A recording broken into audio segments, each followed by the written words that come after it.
Hello. तो आज presumptions part 2।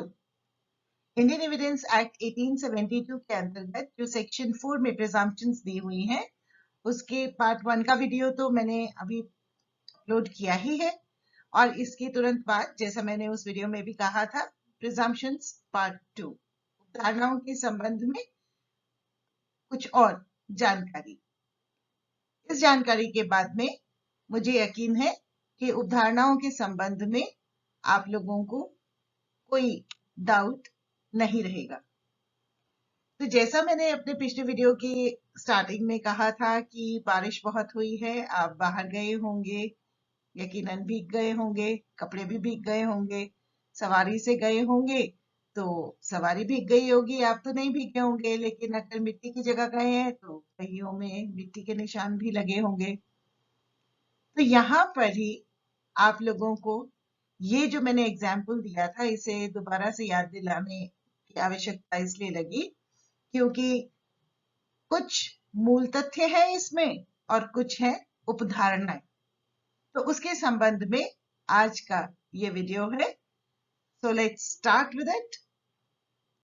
आज के इस वीडियो में हम लोग जो पिछले वीडियो में देख चुके हैं, मे प्रिज्यूम, शैल प्रिज्यूम और कंक्लूसिव प्रूफ के बारे में, उसको भली प्रकार से समझने का प्रयास करेंगे।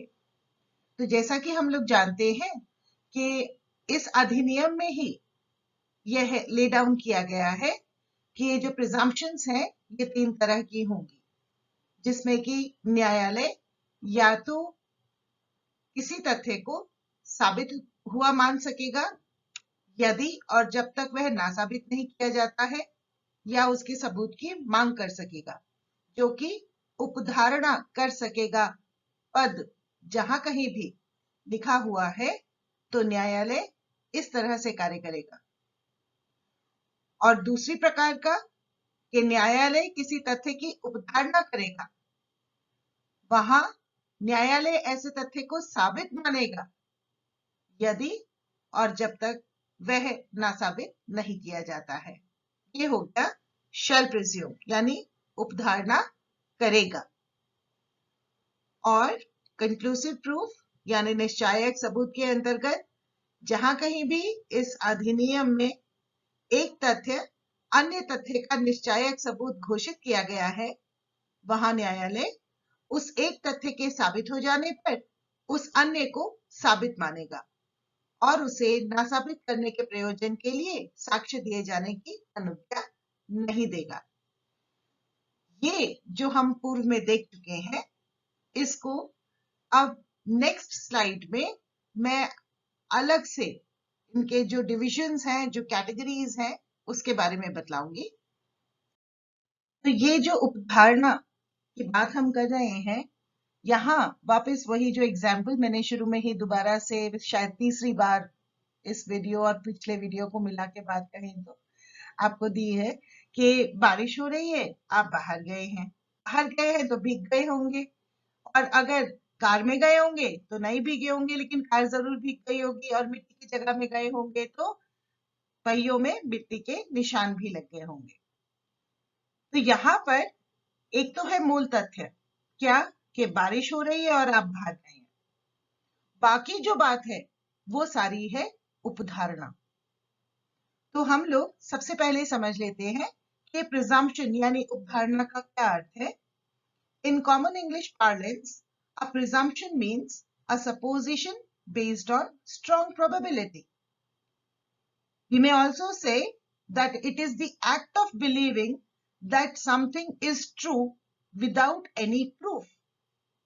सामान्य रूप में जब हम उपधारणा शब्द के अर्थ देखते हैं तो पाते हैं कि इसका अर्थ है कि एक मजबूत या दृढ़ संभावना पर अनुमान या कल्पना करना, या फिर हम ये भी कह सकते हैं कि किसी चीज में विश्वास करने का कृत्य, और कैसा विश्वास कि वह सत्य है जबकि उसका कोई सबूत नहीं है। So when some fact or facts have been established and they raise a strong probability of another fact being true, यानी कि जब कोई तथ्य एक बार स्थापित हो जाते हैं और वो किसी अन्य तथ्य के सत्य होने की दृढ़ संभावना पैदा करते हैं, उसे हम उपधारणा या प्रिजम्पशन कहते हैं। Now in such cases, a presumption of existence of that another fact can be logically raised. इन ऐसे मामलों में जो किसी अन्य तथ्य के अस्तित्व में होने की उपधारणा की जाती है कि वह अन्य तथ्य सही है, यह तर्क पर आधारित होता है। Now this is incorporated in may presume part of the section alone. May presume जो पार्ट है उसमें तर्क को स्थान है, और ये जो अभी मैंने संभावना की बात की है ये इस सेक्शन के मे प्रिज्यूम वाले पार्ट में ही हमें देखने को मिलती है, because it is the only case which deals with logical presumptions. केवल यही वो पार्ट है जो कि तार्किक उपधारणा की बात करता है। तो वापस से प्रिजम्पशन लॉ में क्या कर रहा है, लॉ में क्या कह रहा है उसको देखते हैं। In law presumptions can be divided in two parts. Presumption with basic facts, उपधारणाएं जो अन्य तथ्यों पर आधारित है, और ये सारी उपधारणाएं सेक्शन 4 में दी हुई हैं। और दूसरे प्रकार की उपधारणा होती है presumption without basic facts, उपधारणाएं जिनके लिए किसी अन्य तथ्य के आधार की आवश्यकता नहीं है। Now presumption with basic facts, that is, these are those presumptions which can be raised only after specified fact or facts have been established. ये उपधारणाएं जो अन्य तथ्यों पर आधारित हैं, ये तभी रेज की जा सकती हैं जबकि कोई निर्दिष्ट तथ्य स्थापित हो चुके हों, और ये सेक्शन 4 में कवर्ड है।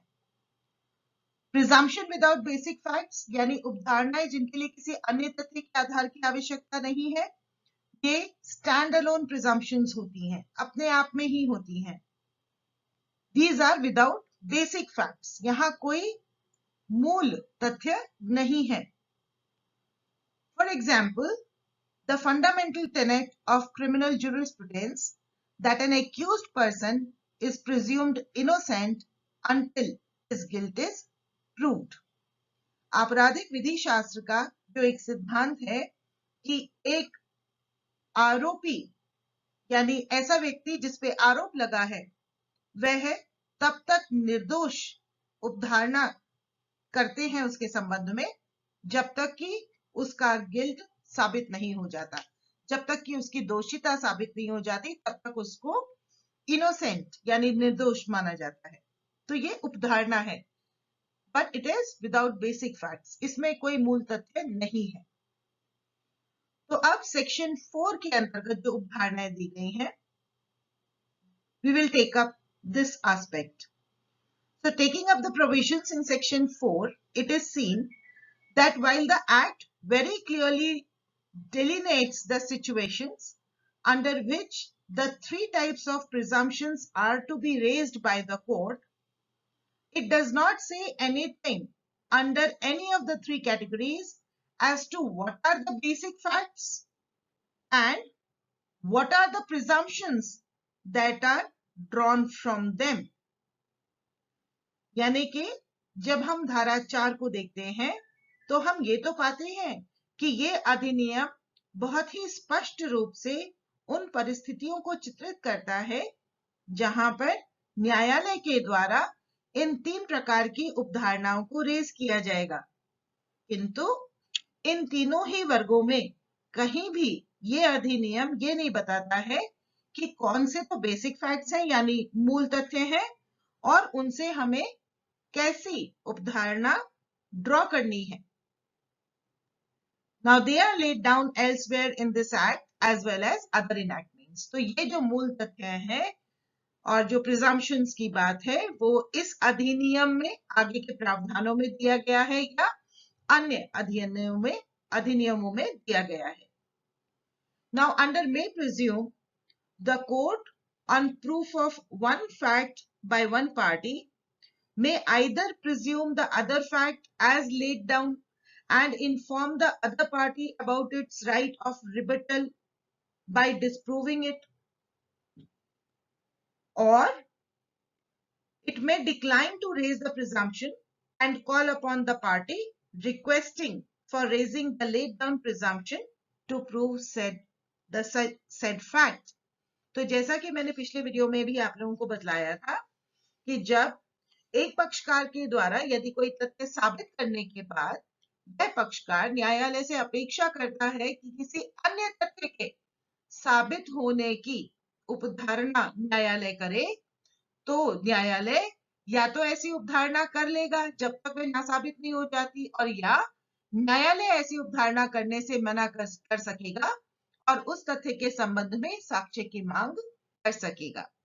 तो जैसे मैंने अभी आपको शुरू में एग्जाम्पल दिया था कि अगर बारिश हुई है, आप बाहर गए हैं, तो ये तो हो गया मूल तथ्य। अब ये मूल तथ्य अगर स्थापित हो जाए, उसके बाद में अगर कोई पक्षकार न्यायालय को ये उपधारणा करने को भी कहे कि अब आप ये मान लीजिए कि ये बाहर गया था तो भीग गया था, और कार में गया था और कार से वो मिट्टी की जगह में गया था, वहां पे उसके पहियों में मिट्टी के निशान भी लग गए थे, तो न्यायालय ऐसे अन्य तथ्यों को मानने से मना भी कर सकता है। वो मान भी सकता है कि हाँ ये सही है, और या फिर वह ऐसा मानने से मना भी कर सकता है, और उस पक्षकार को जो ये उपधारणा करने के लिए कह रहा है कि ये दिख गया और बाहर जो है पहियों में निशान मिट्टी के लग गए, तो दूसरे पक्षकार को ये कह सकता है कि आप पहले इसको साबित करें। ठीक है ना? ये लॉजिकल यानी तर्क के आधार पर की जाने वाली उपधारणा होती है, और इसीलिए हम कहते हैं कि मे प्रिज्यूम के अंतर्गत लॉजिकल यानी तार्किक, डिस्क्रिशनरी यानी न्यायालय के पास विकल्प है, इसमें है ना, डिस्क्रिशन है, वो अपने विवेक का इस्तेमाल कर सकता है, तो विवेक को इस्तेमाल करने की स्वतंत्रता भी है, और ये प्रिजम्पशन यानी ये जो उपधारणा होती है ये रिबटेबल होती है यानी खंडनीय होती है, क्योंकि हम जानते हैं कि न्यायालय अगर ऐसी उपधारणा कर भी लेता है तो वो तब तक उपधारणा रहेगी जब तक कि वह ना साबित ना हो जाए, है ना? तो ये एस्पेक्ट ध्यान में रखिएगा। इसकी इलस्ट्रेशंस सेक्शन 114 और 113A जो कि इंडियन एविडेंस एक्ट में ही दी हुई है, इन दो को मैंने लिया है ताकि आप लोगों को और क्लियरली समझ में आ जाए आगे की स्लाइड्स में। अब आते हैं दूसरे एस्पेक्ट यानी शैल प्रिजम्पशन, जहां पर की कोर्ट को डायरेक्शन है इस अधिनियम के अंतर्गत। Under shell presume the court has no discretion of declining to raise a presumption. अब उपधारणा करेगा के अंतर्गत न्यायालय को विवेक के सहायता से कार्य करने की स्वतंत्रता नहीं है, अर्थात वह ऐसी उपधारणा करने से मना नहीं कर सकता है। On proof of one fact by one party, it must presume the other fact. ऐसे समय में जहां कहीं भी इस अधिनियम में इस तरह से निर्दिष्ट किया गया है कि न्यायालय उपधारणा करेगा, तो फिर एक पक्षकार के द्वारा जब एक तथ्य साबित कर दिया जाता है तो न्यायालय को उस अन्य तथ्य की उपधारणा करनी ही है, informing the other party of its right of rebuttal by disproving it. और न्यायालय ये कर सकता है कि वह जो दूसरा पक्षकार है उसको ये कह दे कि आपको इसको खंडन या ना साबित करने का अधिकार है। तो यहाँ पर जो शैल प्रिज्यूम है ये आर्टिफिशियल है, क्योंकि यहाँ पर अधिनियम के अंतर्गत ही ये कहा गया है कि न्यायालय उपधारणा करेगा, तो ये आर्टिफिशियल है उपधारणा, ऑब्लिगेटरी है न्यायालय के पार्ट पे, यानी उसका कर्तव्य है कि वह ऐसा माने, लेकिन ये जो प्रिजम्पशन होती है ये भी रिबटेबल होती है यानी खंडनीय होती है ना? न्यायालय तब तक उपधारणा करेगा जब तक कि वह ना साबित नहीं हो जाए। तो इसके अंतर्गत भी दो इलास्ट्रेशंस जो कि इंडियन एविडेंस एक्ट में ही है, सेक्शंस 105 और 113 बी में, वो मैं आगे की स्लाइड्स में आप लोगों को बतलाऊंगी। और फिर तीसरा है द कंक्लूसिव प्रूफ, यानी जहां पर डिक्लेरेशन है इस अधिनियम के अंतर्गत। So under the conclusive proof, the court on proof of a fact by one party must not only regard the other fact as proved, it also must not allow evidence of its disproof. यानी कि निश्चायक सबूत के अंतर्गत न्यायालय एक पक्षकार के द्वारा जब एक तथ्य साबित कर दिया जाता है तो न केवल उसे उस अन्य तथ्य को साबित मानना है, बल्कि उस तथ्य को ना साबित करने के लिए भी किसी साक्ष्य को न्यायालय में प्रस्तुत करने की अनुमति नहीं देनी है। न्यायालय ऐसी अनुमति भी नहीं देगा। Now here the presumption is irrebuttable. यहां पर जो उपधारणा है वह अखंडनीय है। तो यहां भी हम पाते हैं कि ये जो उपधारणा है ये आर्टिफिशियल है, मैंडेटरी है ना, ये बिल्कुल ही आदेशात्मक है। न्यायालय को निश्चायक सबूत मानना ही है, और ये जो उपधारणा है ये इररिबटेबल है, यानी अखंडनीय है। और इसकी इलास्ट्रेशन एक तो मैंने इंडियन एविडेंस एक्ट के सेक्शन 112 को ही लिया है, और दूसरा लिया है इंडियन पिनल कोड सेक्शन 82 को, क्योंकि हमने देखा कि ये जो उपधारणाएं हैं इसमें मूल तथ्य और इसके संबंध में जो उपधारणा की जानी है वो इंडियन एविडेंस एक्ट में भी हो सकता है और अन्य अधिनियम में भी हो सकता है। तो इसीलिए आईपीसी का सेक्शन 82 कंक्लूसिव प्रूफ में लिया है। तो चलिए इलस्ट्रेशंस देख लेते हैं। तो अब बात करते हैं मे प्रिज्यूम, यानी उपधारणा कर सकेगा। हमें याद है कि मे प्रिज्यूम के अंतर्गत न्यायालय जो है एक तथ्य की उपधारणा कर भी सकता है, तब तक कर सकता है जब तक कि वो नासाबित नहीं हो जाता, और या फिर ऐसे तथ्य को साबित करने के लिए साक्ष्य की मांग कर सकता है। तो सेक्शन 114 बहुत क्लियरली कहता है कि न्यायालय किन्हीं तथ्यों का अस्तित्व उपधारित कर सकेगा। The court may presume the existence of certain facts. The court may presume the existence of any fact which it thinks likely to have happened, having regard to common course of natural events, human conduct, public and private business in their relation to the facts of the particular case. न्यायालय ऐसे किसी तथ्य का अस्तित्व उपधारित कर सकेगा जिसका घटित होना उस विशिष्ट मामले के तथ्यों के संबंध में प्राकृतिक घटनाओं, मानवीय आचरण, लोक और निजी कारोबार के सामान्य अनुक्रम को ध्यान में रखते हुए वह संभाव्य समझता है ना। तो यहाँ पर एक जो इलास्ट्रेशन इस सेक्शन में दी हुई है वो बताती हूँ। The court may presume that a man who is in possession of stolen goods soon after the theft is either the thief or has received the goods knowing them to be stolen unless he can account for his possession. न्यायालय उपधारित कर सकेगा कि चुराए हुए माल पर जिस मनुष्य का चोरी के शीघ्र उपरांत कब्जा है, जब तक कि वह अपने कब्जे का कारण न बता सके, या तो वह चोर है या उसने माल को चुराया हुआ जानते हुए प्राप्त किया है। बिल्कुल क्लियर है, लॉजिकल है ना। चोरी हुई है, तथ्य है, तो उसके तुरंत बाद जिसके पोजेशन में चोरी का माल मिलेगा तो यही समझा जाएगा कि या तो ये चोर है और या फिर इसने इस माल को ये जानते हुए कि ये चुराया हुआ है इसे प्राप्त किया है, जब तक कि ये उपधारणा ना साबित ना हो जाए। तो न्यायालय ऐसे में या तो ये उपधारणा कर सकेगा, वो ऐसा सोच भी सकता है, ये मान भी कर सकता है कि ये व्यक्ति चोर है और इसने ये जानते हुए कि ये चोरी का माल है उसने वो माल प्राप्त किया है, और या फिर ऐसी प्रिजम्पशन रेज करने से मना कर देगा, और जो पक्षकार ये कह रहा है कि आप ऐसी प्रिजम्पशन करो, उस पक्षकार को कह सकता है कि आप इसके संबंध में साक्ष्य प्रस्तुत करें। ठीक है ना।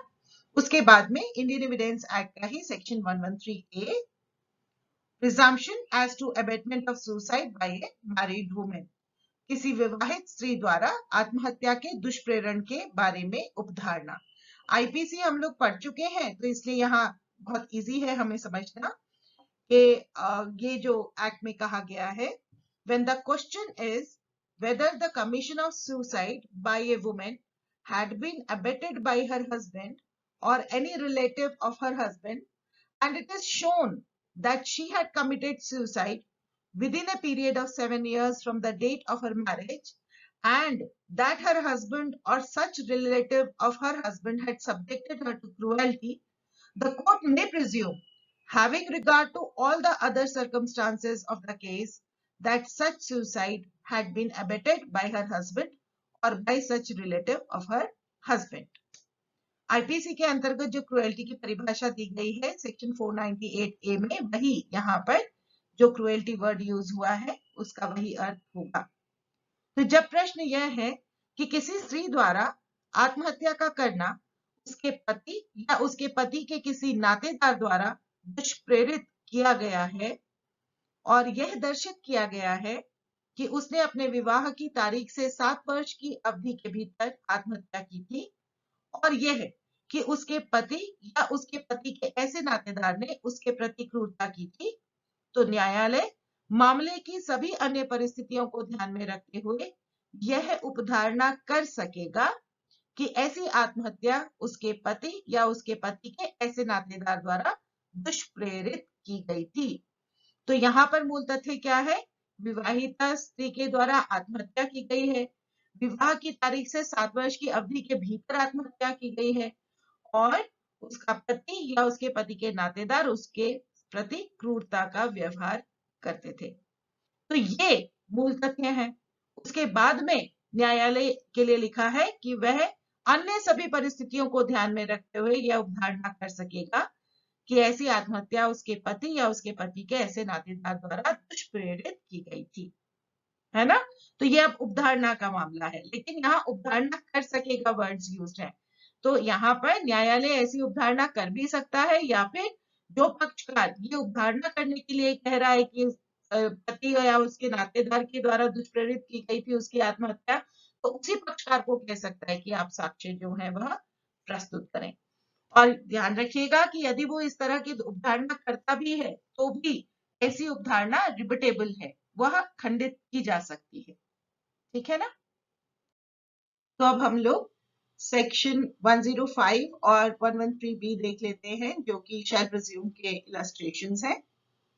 105 burden of proving that case of accused comes within exceptions lies on him. ये साबित करने का भार कि अभियुक्त का मामला अपवादों के अंतर्गत आता है, अभियुक्त पर है।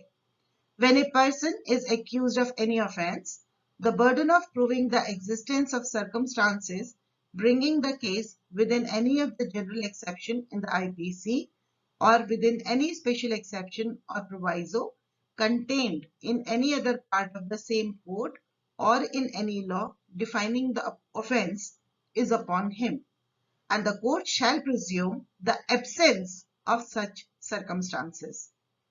जबकि कोई व्यक्ति किसी अपराध का अभियुक्त है, तब उन परिस्थितियों के अस्तित्व को साबित करने का भार जो उस मामले को भारतीय दंड संहिता के साधारण अपवादों में से किसी के अंतर्गत या उसी संहिता के किसी अन्य भाग में या उस अपराध की परिभाषा करने वाली किसी विधि में अंतर्विष्ट विशेष अपवाद या परंतु के अंतर्गत कर देती है, उस व्यक्ति पर है, और न्यायालय ऐसी परिस्थितियों के अभाव की उपधारणा करेगा।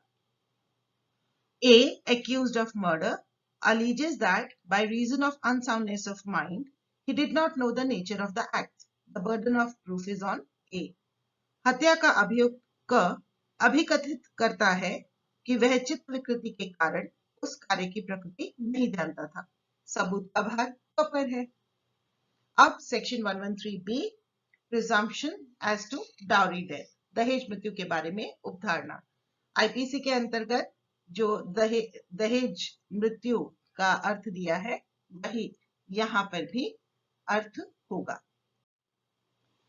So, when the question is whether a person has committed the dowry death of a woman and it is shown that soon before her death such woman had been subjected by such person to cruelty or harassment for or in connection with any demand for dowry, the court shall presume that such person had caused the dowry death. जब प्रश्न यह है कि किसी व्यक्ति ने किसी स्त्री की दहेज मृत्यु की है और यह दर्शित कर दिया जाता है कि मृत्यु के कुछ पूर्व ऐसे व्यक्ति ने दहेज की किसी मांग के लिए या उसके संबंध में उस स्त्री के साथ क्रूरता की थी या उसको तंग किया था, तो न्यायालय यह उपधारणा करेगा कि ऐसे व्यक्ति ने दहेज मृत्यु कारित की थी, है ना। तो इसमें मूल तथ्य क्या है और उपधारणा क्या है, आपको क्लियर हो गया होगा। उसके बाद में हम आते हैं कंक्लूसिव प्रूफ यानी निश्चायक सबूत पर। सेक्शन 112 हम लोग जानते हैं इस फैक्ट को that birth during marriage is a conclusive proof of legitimacy. विवाहित स्थिति के दौरान में जन्म होना धर्मजत्व का निश्चायक सबूत है। तो यहाँ पर एक तथ्य क्या है कि विवाहित स्थिति के दौरान जन्म हुआ है। अगर ऐसा हुआ है तो किस बात का निश्चायक सबूत हो जाएगा, वो कि वह धर्मज है, ठीक है। उसके बाद में इंडियन पिनल कोड का section 82, act of a child under 7 years of age, 7 वर्ष से कम आयु के शिशु का कार्य किस तरह का होता है। Nothing is an offence which is done by a child under 7 years of age. कोई बात अपराध नहीं है जो 7 वर्ष से कम आयु के शिशु द्वारा की जाती है। तो हालांकि इस सेक्शन में कंक्लूसिव प्रूफ यानी निश्चायक सबूत शब्दों का इस्तेमाल नहीं किया गया है, लेकिन इस धारा का इसी तरह का प्रभाव है ना। तो यहाँ पर जो एक बार ये तथ्य साबित अगर कर दिया जाता है कि शिशु की आयु 7 वर्ष से कम है, तो ये तथ्य किस बात का निश्चायक सबूत है कि उसने कोई अपराध नहीं किया है, क्योंकि कहा गया है सीधे से nothing is an offence which is done by a child under 7 years of age. Okay, so here this part 2 on presumption ends. I really hope that it will benefit all of you, and it has clarified the aspect of presumption very clearly. Do let me know in the comments, and I really look forward to the comments. And so anyway, all the very best to all of you. Keep preparing for the exams. और इसका जो part 1 का link है वो मैंने description box में भी mention कर दिया है। Thank you so much. So take very good care of yourselves. All the best. Thank you.